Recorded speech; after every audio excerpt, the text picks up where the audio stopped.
Hello दोस्तों, नमस्कार। मैं दानिश अंसारी एक बार फिर से स्वागत करता हूं आपका हमारे यूट्यूब चैनल यानिस एकेडमी में। तो दोस्तों, आप कैसे हैं? उम्मीद करता हूं कि बहुत अच्छे होंगे और आपकी तैयारी बहुत ही लाजवाब तरीके से चल रही होगी। दोस्तों, इससे पहले हमने मनोविज्ञान की पहली क्लास लिया था और उसमें हमने मनोविज्ञान के इतिहास के बारे में जाना था। और आज हम मनोविज्ञान का ये क्लास 2 होने वाला है हमारा, और हम शिक्षण के स्तर आज पढ़ने वाले हैं। शिक्षण के कितने स्तर होते हैं, कौन कौन से होते हैं, किसने दिया है, ये सारी डिटेल आज हम इस क्लास में जानेंगे। ये हमारी class UP TET, C TET, MP TET या फिर कोई भी टेट आप दे रहे हो, रीट दे रहे हो या तैयारी कर रहे हो उसकी, तो उसमें आपको ये ज़रूर फ़ायदा करेगी। चलिए दोस्तों, शुरू करते हैं आज की क्लास। देखिए, शिक्षण के स्तर, किसी भी प्रकार के शिक्षण के 3 स्तर होते हैं। किसी भी प्रकार के शिक्षण के कितने स्तर होते हैं? 3 स्तर होते हैं, ठीक है। और ये 3 स्तर कौन कौन से हैं? इसमें पहला हमारा है स्मृति का स्तर, फिर बोध स्तर, और तीसरा हमारा आ जाता है चिंतन स्तर। ठीक, आया समझ में? देखिए यहाँ पे इन जो ये 3 स्तर हैं, इसका नाम किसने दिया, इसका नामकरण किसने किया? तो इसका नामकरण पॉल विगी साहब ने किया है। ये नाम बहुत ज़्यादा इंपॉर्टेंट है दोस्तों, आप इसको नोट करिएगा कि पूछता है क्वेश्चन में कि शिक्षण के स्तर किसने दिया, तो आपको वहाँ पे बताना पड़ेगा कि पॉल विगी ने दिया है। ठीक है, ये नाम आप प्लीज़ नोट डाउन कर लीजिएगा। आगे बढ़ते हैं। देखिए, शिक्षण का स्मृति स्तर, हमारा पहला है शिक्षण का स्मृति स्तर। देखिए, यह शिक्षण का सबसे निचला स्तर है। ये जो स्मृति स्तर है, स्मृति मतलब क्या होता है? याद कराना, तो या याद करना।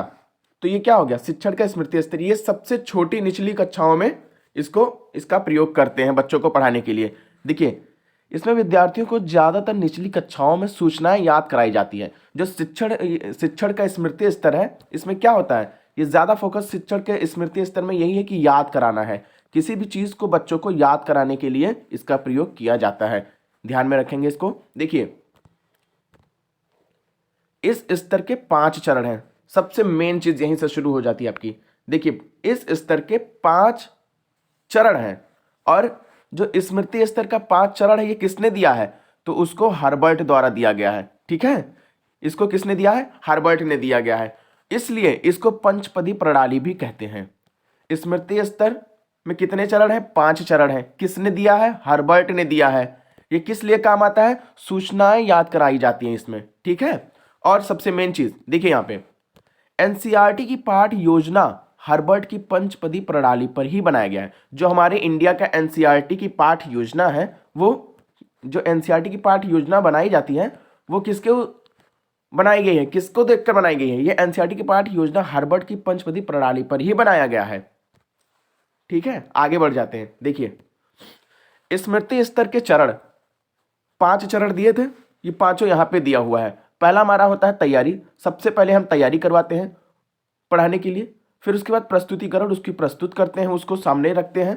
उसके बाद कंपैरिजन करते हैं, तुलना करते हैं, और तुलना के बाद उसका जनरलाइजेशन भी करते हैं, यानी सामान्यकरण करते हैं। उसके बाद जाके हम उसका अनुप्रयोग करते हैं। तो आप इसको याद करिएगा, एग्जाम में ऐसे ही पूछ लेता है कि स्मृति स्तर के चरण आपको ऐसे दे देगा, इसमें से कई सारे 2-3 इधर उधर का दे देगा, फिर बताएगा कि शुरुआत से तीसरा कौन सा होगा। तो आपको ये लाइन में लगाना होगा, इसको क्रम वाइज आप याद करिएगा प्लीज। और इसको आपको पूछेगा तीसरा कौन सा है, तो तीसरा आपको ऐसे जब याद रहेगा तो पहला तैयारी, दूसरा प्रस्तुतिकरण, तीसरा तुलना, तभी तो आप तुलना जान पाएंगे। तो आप इसको याद करिएगा, तभी आपका काम इसमें बन पाएगा। ठीक है, एक और चीज, स्मृति स्तर जो है और बोध स्तर में है, जो ये प्रस्तुतिकरण इसमें दिया हुआ है, ये दोनों में कॉमन है। इसमें एक बार 2016 में क्वेश्चन आया था कि स्मृति स्तर और बौद्ध स्तर में कौन सा चरण उभयनिष्ठ है, यानी कॉमन है। तो उसमें हमारा आंसर हो गया था प्रस्तुतिकरण। आयोग ने यही आंसर माना था। ओके दोस्तों, आगे बढ़ते हैं और देखिए, शिक्षण का बोध स्तर दूसरा हमारा आ जाता है इसमें, शिक्षण का बोध स्तर। अब इसमें क्या होता है? देखिए, किसी विषय वस्तु को रटने के बजाय स्मृति स्तर में रटा जाता था, रट मार के बच्चे पढ़ते थे। इसमें क्या है? किसी वस्तु को रटने के बजाय समझाने के लिए शिक्षण के स्तर का प्रयोग होता है, जो ये हमारा बोध स्तर है। इसमें क्या होता है? इसमें रटने के लिए नहीं इसमें प्रेरित किया जाता है, इसमें समझाने के लिए शिक्षण के बोध स्तर का प्रयोग होता है। ठीक है, इस स्तर का प्रयोग माध्यमिक व उच्च शिक्षा में किया जाता है। हमारा जो चिंतन स्तर था, वो हमारा क्या, निचली कक्षाओं के लिए प्रयोग होता था। लेकिन जो हमारा शिक्षण का बोध स्तर है ये हमारा किस में प्रयोग होता है, माध्यमिक या उच्च शिक्षा में इसका प्रयोग किया जाता है। देखिए उसको किसने दिया था, हर्बर्ट ने दिया था। चिंतन स्तर को किसने दिया था, हर्बर्ट महोदय ने दिया था। लेकिन हमारा जो बोध स्तर है ये हमारा मैरिन्सन ने दिया हुआ है। इसमें भी 5 चरण हैं, उसमें भी 5 चरण थे, इसमें भी 5 चरण हैं। देखिए लेकिन वो हर्बर्ट ने दिया था चिंतन स्तर का, और जो बोध स्तर का शिक्षण है ये 5 चरण तो हैं, लेकिन इस 5 चरण को किसने दिया है, तो मैरिन्सन साहब ने दिया है। ठीक है, आगे बढ़ते हैं। इसी के साथ देखिए बौद्ध स्तर के भी 5 चरण हैं। कौन कौन से हैं, सामने आपके दिए हुए हैं। पहला इसमें है खोज, उसमें क्या था, इसके जगह पे तैयारी थी। फिर प्रस्तुतिकरण, दूसरा आ गया प्रस्तुतिकरण, उसमें भी दूसरा प्रस्तुतिकरण था। ये प्रस्तुतिकरण जो है वो दोनों में क्या है, दोनों में कॉमन है। ये आपको ध्यान में रखना है क्योंकि क्वेश्चन यहां से आपको पूछ लेता है कि बोध स्तर और स्मृति स्तर में ये कॉमन क्या चीज है, तो आपको प्रस्तुतिकरण यहां पे लगाना है। दूसरा हमारा आ जाता है समावेशन होता है, तीसरा संगठन होता है, और पहला खोज होता है, दूसरा प्रस्तुतिकरण, तीसरा समावेशन, चौथा संगठन, और पांचवा हमारा जो लास्ट है वो हमारा अभिव्यक्तिकरण हो जाता है। ठीक है, इसको याद कर लीजिएगा, क्रम से याद करिएगा क्योंकि क्वेश्चन ऐसे ही पूछता है। चलिए आगे बढ़ जाते हैं।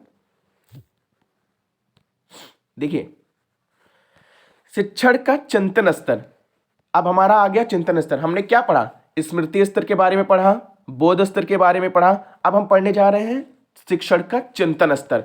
देखिए यह शिक्षण का सर्वोच्च स्तर है, यानी सबसे उच्च कोटि का अगर कोई स्तर माना गया है तो वह चिंतन स्तर माना गया है, जहां हमें सूचना का अर्थ समझने के साथ साथ समस्या समाधान पर चिंतन करना होता है। सबसे मेन चीज इसमें बच्चा चिंतन करता है, और यह शिक्षण का सर्वोच्च स्तर है। आपसे पूछा जाएगा क्वेश्चन कि शिक्षण का सर्वोच्चतम स्तर कौन सा है, तो आपको बताना है शिक्षण का चिंतन स्तर है। ठीक है, इतना इसमें याद रखेंगे।